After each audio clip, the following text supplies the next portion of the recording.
Bismillahirrahmanirrahim. Namaz оқып жатып, bir жер қанаса, жана аны намаз оқып бүтіп көрсө, намазды қайра оқыш керек болобу.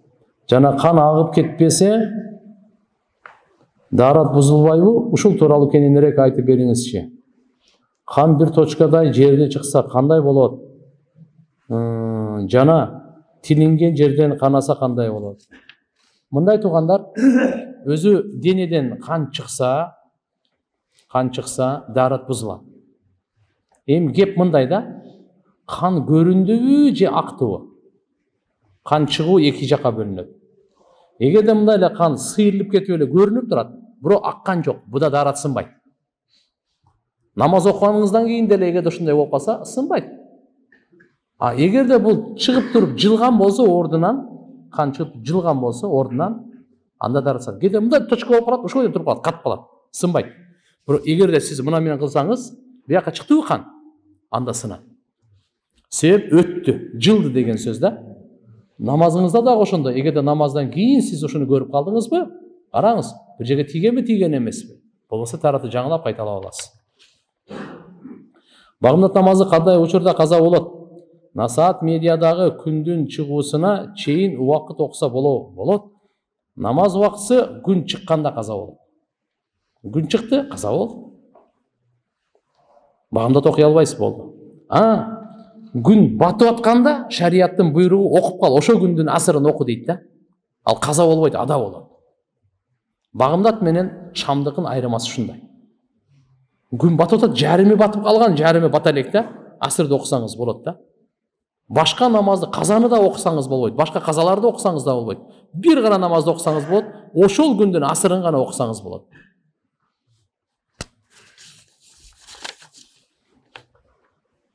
Намаз кайсы учурда каза болот? Бул деле ушул. Шам намазына канча убакыт калганда каза болот, жана башка намаздардын каза болосун. Башка намаздар мында пешиндин намазы өтүп кетет да. Асырдын убактысы келди, пешиндики каза болот. Шамдын убактысы өтүп кетти, куптандык кирди, каза болот. Куптандыкы таң атканга чейин окуса болот. Куптандын намазын таңкы азанга чейин.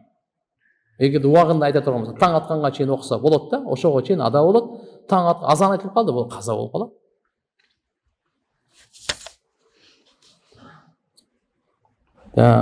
Сүннөт орозо кармаганда оозду багымдат намазына канча саат калганда бекиткен туура болот?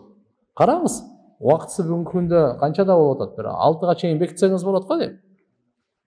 Эми ар жерде ар кандай, ар убакта ар кандай алмашып турат, жер дагы алмашып турат. Мисалы, Чолпон ата менен Лейлектин ортосунда айырма чоң. Азыр биздин бардыгыңыздар угуп атасыңар, бирок Бишкектин сааты бөлөк. 15-20 мүнөткө чейин айырма болуп калат. Ошон үчүн сиздер мынакей муфтияттын немеси бар, сайты, ошол жактан карагыла, Насаат медианкы бар, ошодон карап эме кыла бересиз да. Орозого ниет кыла бересиз. Намазды чоң атам үйрөткөн эле, ага дагы сооп жетип турат.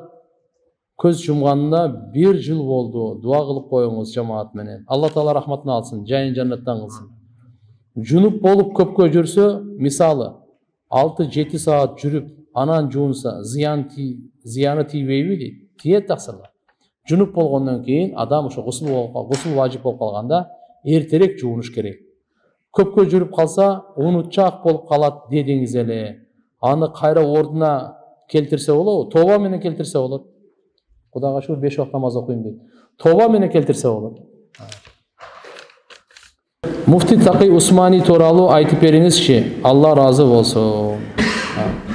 Эми көпчүлүгү деле билбесе керек, ол киши менен анча-мынча сураган киши билсе керек. Азыр бүгүнкү күндө алхамдулилля ааламда чоң аалымдардын, алламалардын катарында Пакистанда ошол Муфти Такый Усмани деген бар. Муфти аты Такый, Шейх Такый Усмани деп. Ошол киши алхамдулилля эми сапарда да бирге болдук, сабагында да болдук, китептерин дагы окуйбуз. Бул кишинин машаалла бүгүнкү күнү бир 80ге жакын болуп калды өмүрүчү. Ошондо да 70тен өткөн, ошо 70-80-дин ортосунда. Бүгүнкү күндө мына бүткүл дүйнө боюнча ислам банк, ислам мамилеси, соода сатык боюнча Эми ошол дүйнөдө бир үчөө болсо ошонун бирөөсү болсо керек да. Ушундай чоң машаалла мээнет кылган аалымдын бири. Бир жолу өзүнөн уктум мен, өзүнөн укканды бир окуясын айтып берейин. 16 жашында дейт. Ошол Ахли Кур'ан деген бир фирка чыккан. Фитна. Ахли Кур'ан. Караниттер. Караниттер дегени Ахли Кур'ан деп коет аларды. Бизге Кур'ан гана жетиштүү, хадистин кереги жок, фикхтин кереги жок деп четке кагышат да. Булар адашкандар. Кур'анда Алла Таала айткан, мынакей Кур'анда бар нерсени ачык баян кылганбыз, туура ачык баян кылганбыз деп, бирок Кур'анда айтып атпайбы, пайгамбарыбыздын бергенин алгыла деп. Ал жерге көз жетпей калган да булар. Пайгамбарыбыз эмнеден берсе, "Ва атакум расулу фахудуху, ва нахакум анху фантаху." Эмне нерсени пайгамбар берсе аны алгыла, эмнеден тыйса тыйылгыла деп. Ага эми адашкандар ар доордо заманда болуп келген. Кыскасы айтканда, ошолордун китеби чыгат экен. Ошодан бир канча бир 50 жыл мурдагы окуя да. Анан ошол китепке атасы Пакистанда муфти азам болгон. Өтө чоң алым болгон, муфти Шафи деп. Мына Маарифул Кур'ан деген тафсирди жазган, ошонун баягы китептерин окуп берип жүрбөйбүзбү? Анан ошо атасы айтыптыр, балам дептир, мынаны китепти оку дагы ушуга далил менен кайтаруу жаз дептир да. Раддия деп коет бизде. Жооп жаз деген кайтаруу. Эми медресени жакын бүткөнбүз дейт. Арабча, фарсча, күчө туткан доорубуз дейт. Хак деген акыйкатты орнотуш керек, батылдын баарын жок кылыш керек деген девиздебиз дейт. Китепти жаздым дейт, эми окумуш элем, өзүмө окумуш болду дейт да. Атамдын убактысы жок эле дейт. Өзүнүн атасынын убактысы жок. Үйүнөн мечитке келгенге ушул убакыт бар экен да, жөө басып келет экен да. Үйүндө көргөм, мечитте көргөм. Аралыгында канча десем бир 100 метр дейди аралыкчы. Ошол эле убакыт бар экен да. Бүткөндөн кийин күн сайын кечинде атасы үйүнөн чыгат, бул да чыгат да жазган окуп бериш керек да. Мечитке киргенге чейин окуп берет экен. Башка убакыт жок да. Мечитке кирди, эми болду. Зикир, намаз, дуа болуп кетет да. Мечиттен чыккандан кийин үйүнө жеткенге чейин окуп берет экен, болду. Үйүнө ал апасы менен кирип, булар башка бөлмөдө да. Түшүндүңүздарбы? Башка убакыт жок. Мына бизде эмес, апке кымызды бер жака. Отуруп берип. Жок. Аллаху акбар. Ушинтип бардыгын ушундай өткөрүп бердим дейт. Өткөрүп бергенден кийин анан күндөрдүн биринде балам дептир. Китебиңди уктум дептир. Эми китебиң эгерде жазылганы боюнчачы бирөө мактасын, укмуш дей турган болсо ошого жарайт дептир. Ошого жарайт. Бирок биринчи башынан мен сага эскертейин дептир. Сен башында эле бисмилла дегениңде ошол караниттерди өзүңө душман кылыпсың дагы. Эми чык согушка деп атыпсың да. Дегилер талкалапчы. Сенин китеп жазганда ушундай жаз дептир. Ага боорукерлигиң, райымдуулугуң ашып турганын сезсин тиги. Өзүнүн катасын ынанып, да, ушул жерде кемчилик кеткен экен деп, тоба кылып туура жолго келе тургандай кылып жазгын дептир. Аны талкалап, дозокко киргизип, до конца эме кылдыр. Караңыз. Демек мына китеп жазгандарга дагы баарына эле бизге ушундай чоң жолдом экен да. Эгерде бир адам туура эмес кылса, китеп жазса же туура эмес сүйлөсө, аны ушундай бир уялтып кое турган, өзүнүн ката кемчилигин мойнуна алып, тоба кылып туура жолго келе тургандай кылып мамиле кылып жазыш керек экен да, кыскасы. Бул бир. Экинчиси сураптыр атасы баласынан, сен ушу айткан ар бирин далилдеп бере аласыңбы деп мындай. Балам дептир, экинчи сага насаатым, китеп жазганыңда ар бир сүйлөмдү сотто өткөрүп аткандай кылып жазгын дептир. Сотко барганда сен өзүңдүкүн далилдейсиң го. Ошондой деңгээлде дедим. Ошондо ана кизе. Себептен мына жерде ар бирин сен неме кыла албайсың деп. Кыскасы айтканда, машалла, бул кишинин ушундай өзүнөн окуя. Да бир жерде барып калдык да. Экинчи бир окуясын айтып берейин, анан кийин суроолорго өтөйүн. Экинчи окуя мындай болду. Бул киши Кур'ани Каримдин бир аятын баян кылды. Аябай көп аалымдар бар эле. Анан аятты ошол жерде баян кылып мындай деди. Хатм Бухари деп коет, Бухари шариф бүтүп аткан учур болчу. Афтабад деген бир жерде болчу. Чоң шаарда. Келип анан Кур'анда Алла Таала Муса пайгамбар жана Харун пайгамбар экөөнө буйрук берген. Ва кула лаху каулан лайина лааллаху ятадаккару ау яхша деген аят бар да. Ей Муса пайгамбар, Харун пайгамбар, эки пайгамбарды Фираунга жиберип атат Алла Таала. Фираун өзүн Кудай деп жар салган да. Өзүн Кудаймын депчи. Ошого айтылат баргыла дагы экөөң ага жумшак сөз сүйлөгүлө дейт. Лаалла деген араб тилдеги сөз мүмкүн деген сөз да. Мүмкүн ал насаат кабыл алып калар дейт. Же коркуп жаман иштеринен кайтаар деген максатта. Эми бул жерде суроо туулат да. Фираун Алланын илиминде ал кафир. Ал иман келтирбейт, ал насаат кабыл албайт. Эмне үчүн Алла Таала мүмкүн деп айтып атат? Суроо түшүндүңүздөрбү? Алла Таала Фираунга Муса пайгамбар менен Харун пайгамбарды жиберип атат, экөөңөр баргыла, жумшак сүйлөгүлө, мүмкүн насаат кабыл алар деп. Эми Алла билет, ал кабыл албайт. Алланын илиминде ал кафир, имансыз өлөт, сууга чөгүп өлөт ошо бойдон. Кыямат күнгө чейин анын денесин сактап коет Алла Таала, кийинкилер муундарга үлгү болсун деп. Бу дүйнөдө эле дозок, жер албаган, кабыл кылбаган. Кыскасы айтканда, ошого жумшак айткыла, мүмкүн кабыл алар деп атат да. А бирок Алланын илиминде бул кабыл алуусу мүмкүн эмес, түшүнүктүүбү? Эмне үчүн ушу лаалла деген сөздү иштетти деп айтып атпайбы? Мүмкүн дегенде. Ошого өзү жооп берип айтат, мындай дейт. Алла Таала пайгамбарларды тарбия кылганда үмүтсүздүккө тарбия кылбайт да дейт. Түшүнүктүүбү? Себеп бул пайгамбарлар экөө тең даават бере тургандар, ушулар үмүтсүз болбош керек. Ошон үчүн Алла Таала айтты, буларды карап туруп, баргыла, жумшак сүйлөгүлө, мүмкүн кабыл алар. Даи, даават кылган дааватчы үмүтсүз болбош керек экен да эч кимге.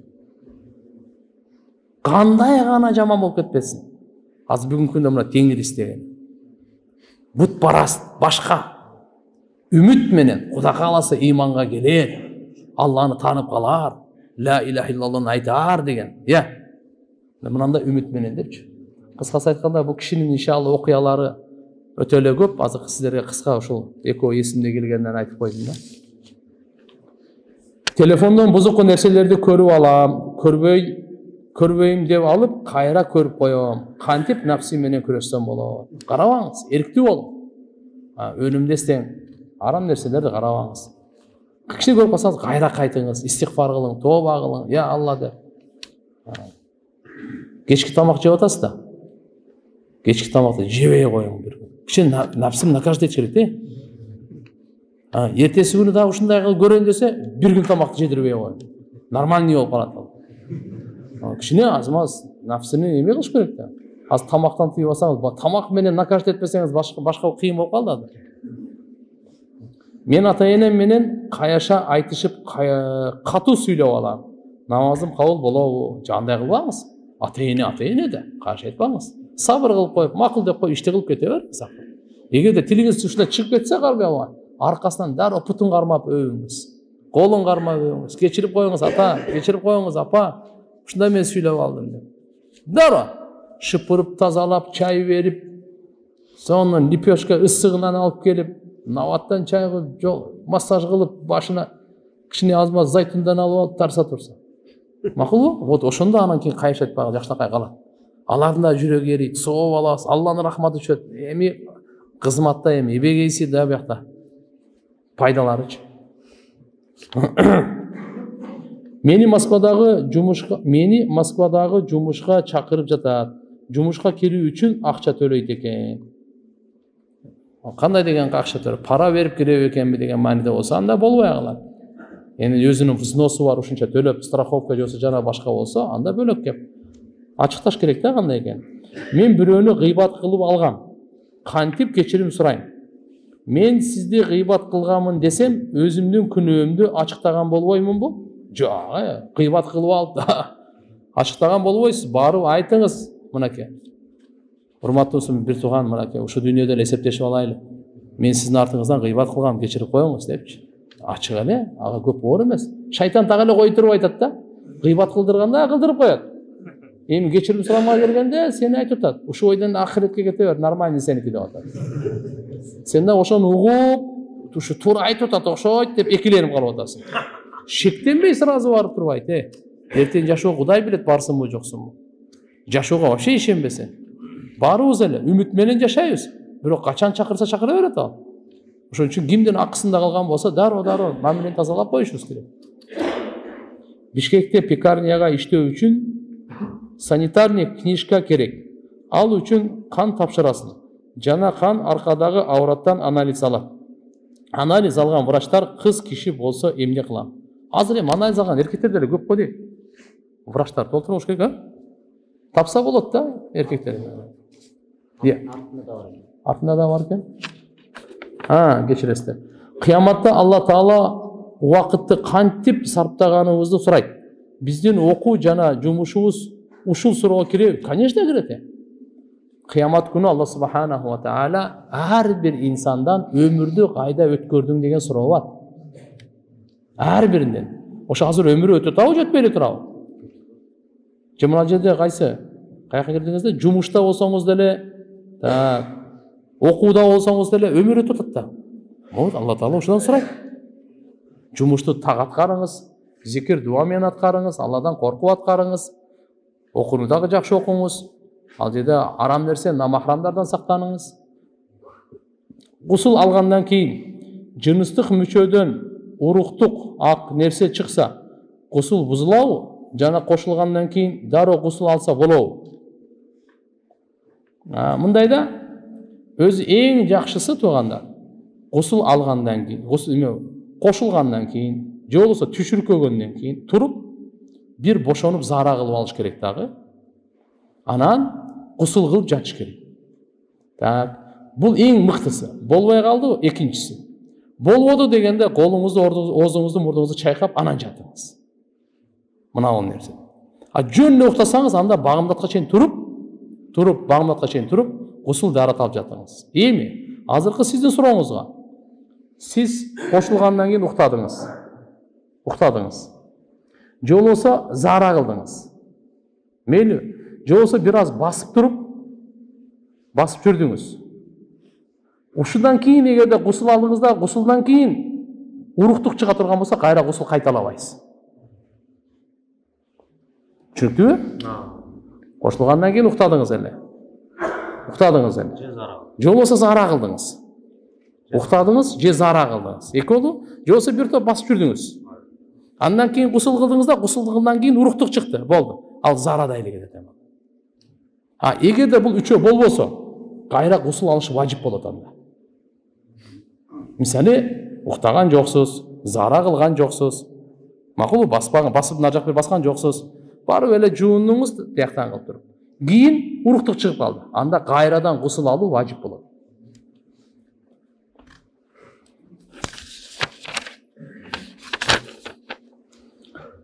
Капюшон кийип намаз окуса болобу? Болот. Баш кийимсиз намаз окуса кандай болуп калат?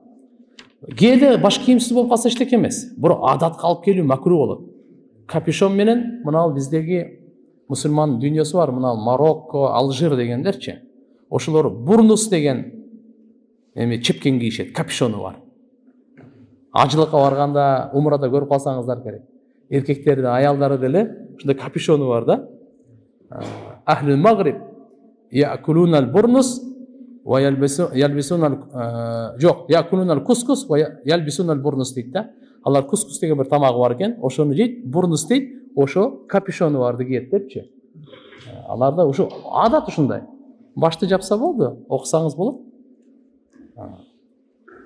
Имамга уюганда ичибизден сүрө окуйбузбу? Жок, окубайбыз. Имамга уюп тапшырып койдуңузбу? Имам жооп берет. Ал-имаму, пайгамбарыбыз айткан, ал-имаму даминун. Факыраатун имам, кыраатун лаху. Имам жоопкер, имамдын кырааты аркада ыктыда кылгандын кырааты болуп эсептелинет. Адамдар артыңдан ушак айтса, көңүл бурбаш керекпи? Жок, караңыз. Таптакыр көңүл бурбай койгондо болбойт. Ушак сиздин кемчилигиңиз айтып атат, эмне кемчилигиңиз? Ошону оңдогонго аракет кыл. Анан ошого мындай таасирленип эле ушак менен аркасынан кайра ушак айтышып каймакка чай ичип андай кереги жок. Мен кече Багымдатка жакын түш көрдүм. Түшүндө өлүм төшөгүндө экем. Kelime айтып жан бердим. Жандын чыгышы жеңил болду. Устаз өлүм кабыр жөнүндө көп түш көрөм. Бирок кечеги келиме айтканда, кечеги түшүмдө келиме айтканга караганда түш Алладан болдубу? Же убактым жакындап калдыбы? Аян болуп жатабы? Машалла. Эми Кудай кааласа, өзү баарыбыз эле өлүмгө даярданышыбыз керек да. Баарыбызга эле өлүм узак эмес. Бирок мындай түштөр дагы бизди бекемдеп, тазалыкка, динге, ыйманга, ахиретке, мухаббатка күчөтөт да. Ата-энем, бир туугандарым намаз окушпайт. Эмне кылсам болот? Сиздер дагы дуа кылып коюңуздарчы. Алла таалам ыйман берсин. Намазга бекем кылсын. Аракет кылыңыз, аракет.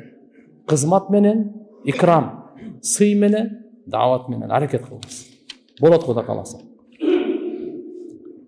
Көп жылдан бери туруктуу кесип таба албай жүрөбүз. Жамаат менен жакшы дуа кылып коесуздарбы? Марат Зулкарнайн дейт. Алла таалам жакшы иш берсин, адалдан иш берсин, бекем иш берсин. Биз мусулмандар башка динге жана башка диндегилерге кандай мамиледе болушубуз керек? Мусулмандар эместерге жакшы мамиледе болуш керек. Бардыгына алхамдулилlah боорукерлигибиз. Кур'ан-ы Каримде аят бар да: "Ла яттахидул муъминуна ал-кафирина аулия мин дуни муъминин. Ва ма яфалу залика фалайса миналлахи фи шей илля ан таттaqu минхум туqa." Мусулман адам мусулманды таштап бир кафырды дос тутпасын дейт. Жүрөктүн терегинен достошу кафырларга, мусулман эместерге арналбайт, берилбейт бул. Бирок мамиле кылуу, макулбу? Алар менен жакшы мамиле кылуу бул өзүнчө. Бул боюнча мусулман эместер менен боюнча атай даража бар. Муалат, муасат, мударат, муамалат деп 4 даража айтылган. Муалат деп мынау достук бул болбойт. Жүрөктөгү чын достукту, сырды айтуу мындай болбойт. Азыркы учурда топурактын түрүн сатышат. Жесе болобу? Гүл бото топурак жесе болобу дейт. Топурак болбойт турганда. Топурак ол адал эмес. Ооруп тияк болгондо ошондойго дагы макру деген айтышат мындай. Атак топурак болбойт. Көпчүлүгү арам деп беришкен. Так мисалы биздеги минимум муну макрусу бар ал. Кыз бала көзү өтүп кеткен. Ата-энесин аласа бересин төлөөгө милдеттүүбү? Жо ата-энесиге да карыз болуп дүйнөдөн өтүп кеткен болсо, бул жерде жаназада баласы ушу мойнуна алат да, анын ошол таштап кеткен мал мүлкүнөн бериш керек.